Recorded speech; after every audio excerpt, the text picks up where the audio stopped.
4 models ആയിട്ടുണ്ട്. ഒന്ന് normal non turbo engine മാനുവലിലുണ്ട്, അതേപോലെ നോർമൽ എഞ്ചിനിൽ തന്നെ AMTയിലുണ്ട്.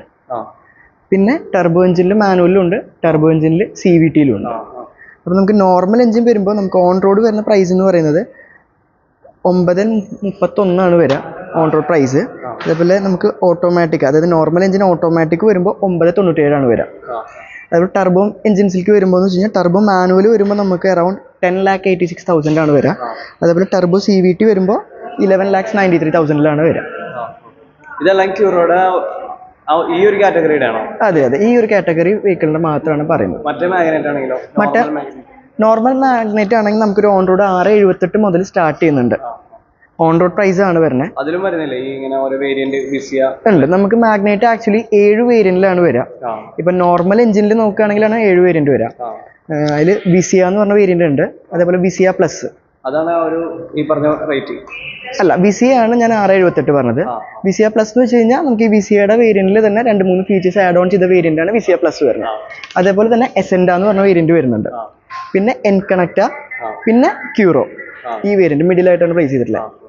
പിന്നെ ടെക്ന പ്ലസ്. ഈ എഞ്ചിൻ ഫീഡ്ബാക്ക് എങ്ങനെയുണ്ട്? ആളുകൾ എന്താ പറയുന്നത്? എഞ്ചിൻ അത്യാവശ്യം നല്ല അതെ, നമുക്കിപ്പോൾ മൈലേജും പിന്നെ അത്ര പവറും വേണ്ടാത്തവർക്കാണെങ്കിൽ നമുക്ക് നോർമൽ എഞ്ചിൻ സജസ്റ്റ് ചെയ്യാം നമുക്ക്. ഇനി അല്ലാന്നുണ്ടെങ്കിൽ ഇപ്പോൾ സിറ്റി യൂസ് ഒക്കെയാണ് മെയിൻലി, അപ്പോൾ നമുക്കത് AMT ഓട്ടോമാറ്റിക്കിൻ്റെ വെർഷനിൽ AMT സിറ്റി യൂസ് ഒക്കെ ആണെങ്കിലും നോർമലും പറ്റും. നമുക്ക് AMT ഒന്നുകൂടി സജസ്റ്റ് ചെയ്യും, കാരണം മോർ മൈലേജ് വേണ്ടവർക്കും പവർ വേണ്ടാത്തവർക്കായാലും. പിന്നെ പവർ കാര്യങ്ങൾ നോക്കുന്നവർക്കാണ് നമുക്ക് ടർബോ എഞ്ചിൻ വരുന്നത്. അതേപോലെ തന്നെ പവർ കാര്യങ്ങൾ കൂടുതലും ഫൺ ടു ഡ്രൈവ് ആയിട്ടുള്ള വേരിയന്റ് ആണ് CVT എന്ന് പറയുന്നത്. അതും നമുക്ക് ടർബോ എഞ്ചിനിൽ തന്നെ വരുന്നുണ്ട്. ഇതിപ്പോ 15 ഇഞ്ച് അല്ലേ ടയർസ്? അല്ല, നമുക്ക് മാഗ്നറ്റിന്റെ പ്രത്യേകത എന്ന് വെച്ച് കഴിഞ്ഞാൽ ഇപ്പോൾ അതർ വെഹിക്കിൾസ്, ഇപ്പോൾ അതർ ബ്രാൻഡുകളിൽ വെച്ച് നോക്കുമ്പോൾ ചില വെഹിക്കിൾസിൽ ഈ ഒരു സെഗ്മെന്റ് കേട്ടോ, മാഗ്നറ്റിന്റെ കോമ്പാക്ട് SUV സെഗ്മെന്റ് നോക്കുമ്പോൾ ഇപ്പോൾ ഒരു സ്റ്റാർട്ടിംഗ് മോഡലിന് ടയർ സൈസ് ഇച്ചിരി കുറവായിരിക്കും. പിന്നെ ഹയർ വെർഷനിലേക്ക് വരുമ്പോഴാണ് ടയർ സൈസ് കൂടി വരിക. മെയിൻലി എനിക്ക് തോന്നുന്നു ഫുൾ ഓപ്ഷനിലേക്കാണ് വരിക. ഇപ്പോൾ നമുക്ക് മാഗ്നറ്റിന്റെ വേരിയന്റിൽ അക്രോസ് ഇപ്പോൾ ബേസ് മോഡൽ തൊട്ട് ഫുൾ ഓപ്ഷൻ വരെ 16 ഇഞ്ചാണ് ടയർ സൈസ് വരിക. അതേപോലെ തന്നെ സ്റ്റാൻഡേർഡ് ആയിട്ടുള്ള ഫീച്ചേഴ്സ് ആണ് 6 air bags, ABS EBD hydraulic break assist വരുന്നുണ്ട്.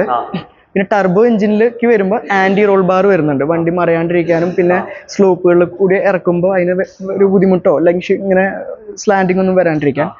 പിന്നെ നമുക്ക് ഹിൽ ഹോൾഡ് വരുന്നുണ്ട്. മാനുവൽ ആയ കൂടി ഹിൽ ഹോൾഡ് വരുന്നുണ്ട്. അതായത് മാനുവലിൽ ഹിൽ സ്റ്റാർട്ട് അസിസ്റ്റും ടർബോ CVTക്കാണ് ഹിൽ ഹോൾഡും വരുന്നത്. മാനുവലുണ്ട്, ഹിൽ സ്റ്റാർട്ട് അസിസ്റ്റ് ആണ് വരുന്നത്. ഹിൽ സ്റ്റാർട്ട് അസിസ്റ്റ് ആണ് വരുന്നത്. അതായത് നമുക്ക് ഹിൽ സ്റ്റാർട്ട് അസിസ്റ്റ് എന്ന് പറയുന്നത് വെച്ചാൽ നമ്മളൊരു കേട്ടത് വണ്ടി നിർത്തി ബ്രേക്കിൽ നിന്ന് കാലെടുക്കുമ്പോൾ വണ്ടി പുറകോട്ട് 3 സെക്കൻഡ് സമയത്തേക്കാണ് ഇറങ്ങാത്തത്. അതായത് ആ ടൈമിൽ ഫുള്ളി ബ്രേക്കിൽ നിന്ന് എടുത്തിട്ട് ആക്സിലറേറ്ററിലോട്ട് കാല് ട്രാവൽ ചെയ്യും. അതെ, അതായത് നമ്മൾ കംപ്ലീറ്റ് ചവിട്ടിയിട്ട് പിന്നെ ബ്രേക്കിൽ നിന്ന് കാലെടുക്കുമ്പോൾ ഇവിടെ നിന്ന് ബ്രേക്കിൽ നിന്ന് ലെഗ് നമുക്ക് ആക്സിലറേറ്റർ പെഡലിലേക്ക് ട്രാവലിംഗിന്റെ ടൈമാണ് 3 സെക്കൻഡ്സ്. ആ 3 സെക്കൻഡ്സ് വെഹിക്കിൾ ഹോൾഡഡ് ആയിരിക്കും. ഇത് നമ്മുടെ ഗ്രാബൈറ്റിൽ ആ ഒരു ഓപ്ഷൻ വരുന്നുണ്ട്. ഉണ്ട്, അസെന്റിലൊക്കെ വരുന്നത് എല്ലാ വേരിയന്റ്. അതൊക്കെ സേഫ്റ്റി ഫീച്ചേഴ്സ്. സേഫ്റ്റി നമ്മുടെ നിസാന്റെ ബ്രാൻഡിൽ ഇതുവരെ ഒരു വിട്ടുവീഴ്ചയില്ല. അക്രോസ് എല്ലാ വേരിയന്റ്സും സേഫ്റ്റി നമ്മൾ സ്റ്റാൻഡേർഡ് ആണ് വരുന്നത്. പിന്നെ ഇതിപ്പം റൂഫ് ലാമ്പ് ഫ്രണ്ടിൽ മാത്രമേ ഉള്ളൂ, ബാക്കിലേക്ക് വരുന്നില്ല. ഇതിനങ്ങനെ നമുക്ക് റൂഫ് ലാമ്പ് നമുക്ക് ബേസ് വേരിയന്റിന് ഫ്രണ്ട് ബാക്കിലേക്ക് ഉണ്ടാവില്ല. ബാക്കി ഒരു ഇതെല്ലാ വേരിയന്റ്സിനും നമുക്ക് ഫ്രണ്ടിലും ബാക്കിലും റീഡിംഗ് ലാമ്പ് വരുന്നതായിട്ടാണ് വരുന്നത്. ഇതിപ്പം ബാക്കി റൂഫ് ലാമ്പ് എനിക്ക് ഡൗട്ട് ഉണ്ട്. ഈ വണ്ടിയുടെ engine specification, on road price കാര്യങ്ങളെല്ലാം പറഞ്ഞു തന്നിട്ടുണ്ട്. പിന്നെ വണ്ടി നമുക്ക് വിശദമായിട്ടൊന്ന് ഇന്റീരിയറും എക്സ്റ്റീരിയറും ജസ്റ്റ് ഒന്നെടുത്ത് വീഡിയോ നമുക്ക് അവസാനിപ്പിക്കാമെന്നാണ് വിചാരിക്കുന്നത്. വീഡിയോ ഇഷ്ടപ്പെടാണെങ്കിൽ ഒന്ന് ലൈക്ക് ചെയ്യുക, സബ്സ്ക്രൈബ് ചെയ്യുക. കൂടുതൽ അപ്ഡേഷൻസ് വേണമെന്നുണ്ടെങ്കിൽ നിങ്ങൾ കമന്റിലൂടെ അറിയിച്ചാൽ മതി. നമുക്ക് അതുപോലെ ഏത് വണ്ടിയുടെ റിവ്യൂസ് വേണമെങ്കിൽ നമുക്ക് ചെയ്യാം. ഓക്കെ, അത് ഞാൻ ചോദിക്കണ ഇതിപ്പോ ഹാലജൻ അല്ലല്ലോ? അല്ല, കാരണം നമുക്ക് പഴയ വേരിയന്റിലായിരുന്നു, അത് പഴയ മോഡൽ ക്യൂറോയിലായിരുന്നു. നമുക്ക് ഹാലജൻ ഹെഡ് ലാംപ്സ് വരുന്നുണ്ടായിരുന്നേ. അതേപോലെ നമുക്ക് ഇന്റീരിയറിൽ നോക്കുമ്പോൾ വയർലെസ് ചാർജറും വരുന്നുണ്ട്. അപ്പോൾ പുതിയ വേരിയന്റിൽ വന്നപ്പോൾ ഇവിടെ നമുക്ക് completely head lamps bi projector ആക്കി, അതായത് LED ഹെഡ് ലാംപ്സ് ആക്കി, വൈറ്റ് ലൈറ്റ് ആക്കി. ഒന്നുകൂടി കൂടുതൽ വിസിബിലിറ്റി നമുക്ക് കിട്ടും നൈറ്റ് ഡ്രൈവ് ആകുമ്പോൾ. പിന്നെ ഫോഗ് ലാമ്പ് വരുന്നുണ്ട് ഇപ്പൊ. ഇല്ല, ഫോഗ് ലാംപ്സ് നമുക്ക് ആക്സസറീസിലാണ് വരുന്നത് ക്യൂറോയിൽ. ഏത് വേരിയന്റ് ആണെങ്കിൽ അതെ അതെ, ഫുൾ ഓപ്ഷൻ ആണ്. ടെക്ന എന്ന് പറഞ്ഞ വേരിയന്റ് തൊട്ട് നമുക്ക് ഫോഗ് ലാംപ്സ് വരുന്നുണ്ട്. നമുക്ക് അക്രോസ് എല്ലാ വേരിയന്റ്സിലും ഫോഗ് ലാംപ്സ് ആക്സസറീസ് ആയിട്ട് നമുക്ക് ആഡ് ഓൺ ചെയ്യാം. നമുക്ക് ഇതൊരു ബെസ്റ്റ് സെല്ലിംഗ് വെഹിക്കിൾ ആണ്. അതെ, കാരണം 2020 ലോഞ്ച് ചെയ്തു, 21 തൊട്ട് വണ്ടികൾ കിട്ടി തുടങ്ങി. ഇപ്പോഴും സ്റ്റിൽ 6 years ആയി. ഇതുവരെ സെയിൽസിന് ഒരു ഡിപ്പും ഇല്ല. ഇന്നും ആ സെയിം തന്നെ പോകുന്നുണ്ട് നമ്പേഴ്സ്. അതെ അതെ, നമുക്ക് എല്ലാ മന്തിലും നമുക്ക് ആവറേജ് നമുക്ക് നല്ലൊരു ആ പണ്ട് തൊട്ടുള്ള വോളിയം തന്നെ കീപ്പ് അപ്പ് ചെയ്യാൻ പറ്റുന്നുണ്ട്. ഇപ്പൊ ഇത്രയും വണ്ടികൾ കോമ്പറ്റീഷൻ വന്നിട്ടും നമുക്ക് മാഗ്നൈറ്റിന് നമുക്ക് ഇത് ഇപ്പോഴും ഡിമാൻഡഡ് ആണ്. അത്യാവശ്യം വരുന്നുണ്ട്, വണ്ടി കിട്ടാനില്ല, ഇത് ഡിലേ ആണ് വണ്ടി. ഇപ്പൊ കുറെ വെഹിക്കിൾസ് ബാക്ക് ഓർഡർ ആണ്, കസ്റ്റമേഴ്സ് ഇപ്പം വെയിറ്റിംഗ് ലിസ്റ്റിലാണ്.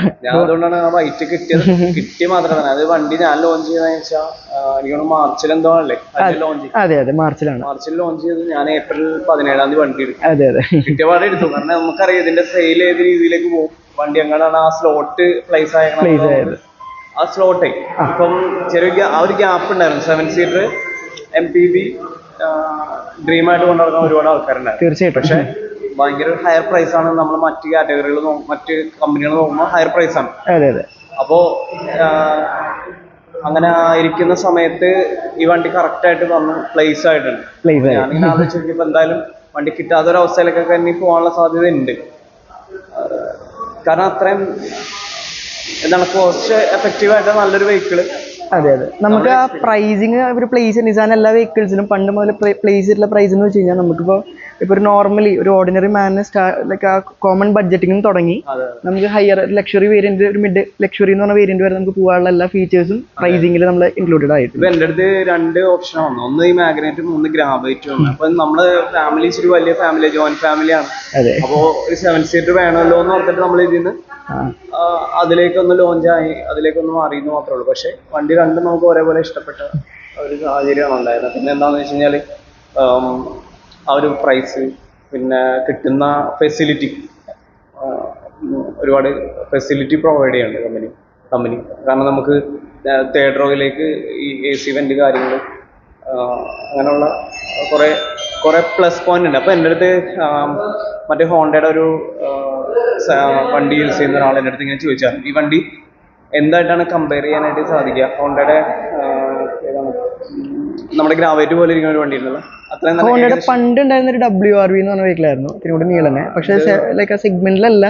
അത് നമ്മുടെ വെഹിക്കിൾസ് മാഗ്നറ്റും ഗ്രാവൈറ്റും സബ് 4 മീറ്റർ ആണ്. 4 മീറ്ററിനുള്ളിലുള്ള ലെങ്ത് ഉള്ള വെഹിക്കിൾസ് ആണ്, താഴെ ലെങ്ത് ഉള്ളതാണ്. അപ്പോൾ 4 മീറ്റേഴ്സ് എക്സീഡ് ചെയ്യുമ്പോൾ അതിൽ റോഡ് ടാക്സിൽ വ്യത്യാസമുണ്ട്, പ്രൈസിംഗിൽ ഒന്നുകൂടി ഇൻക്രീസ് ആയിരിക്കും. ഇതെന്ന് വെച്ച് കഴിഞ്ഞാൽ നമുക്ക് പ്രൈസിങ് ആ ടാക്സിലേക്ക് ആ പ്രൈസിംഗ് ഒക്കെ എഫക്ട് ചെയ്ത് വെച്ചിട്ട് നമുക്ക് ആ ലെങ്ത്തിലാണ്. പിന്നെയെന്ന് വെച്ച് കഴിഞ്ഞാൽ നമുക്ക് ഫീച്ചേഴ്സ് അനുസരിച്ചിട്ടാണ് അക്രോസ് എല്ലാ വേരിയൻസും, മാഗ്നറ്റായാലും ഗ്രാവൈറ്റായാലും. ഈ ബഡ്ജറ്റിലുള്ള പ്രൈസിങ്ങുള്ള എല്ലാ ഫീച്ചേഴ്സും വേറൊരു നമുക്കൊരു കോമ്പറ്റീഷൻ സെഗ്മെന്റ് വെഹിക്കിളില്ല. ഇപ്പം എന്നോട് ചോദിച്ചിങ്ങനെ ഹോണ്ടയുടെ ഒരു യൂസറാണ്. അപ്പോൾ ഇങ്ങനെ ഈ വണ്ടി നിങ്ങൾക്ക് ഇപ്പോൾ ഏത് വണ്ടിയായിട്ടാണ് കമ്പയർ ചെയ്യാൻ പറ്റാമെന്ന് ചോദിച്ചാൽ ഞാൻ പറഞ്ഞു ഒരു വണ്ടിയായിട്ടും കമ്പയർ ചെയ്യാൻ പറ്റില്ല. കാരണം ഈ ഒരു സ്ലോട്ടിൽ ഈ ഒരു സെഗ്മെന്റിൽ വേറെ വണ്ടികളില്ല. നമുക്ക് കമ്പയർ ചെയ്യാനായിട്ട് വണ്ടി വേണം. അപ്പോൾ കമ്പയർ ചെയ്യാനായിട്ട് വേറെ വണ്ടിയില്ല. അതുകൊണ്ട് ഇത് ഇൻഡിപെൻഡന്റ് ആയിട്ട് തന്നെ നിൽക്കുകയാണ്. ഇത് വേണമെന്നുള്ളവർ ഇത് തന്നെ എടുക്കേണ്ടി വരും. തീർച്ചയായും. അപ്പോൾ ഒന്നരായിട്ട് കമ്പയർ ചെയ്യാൻ പറ്റില്ല.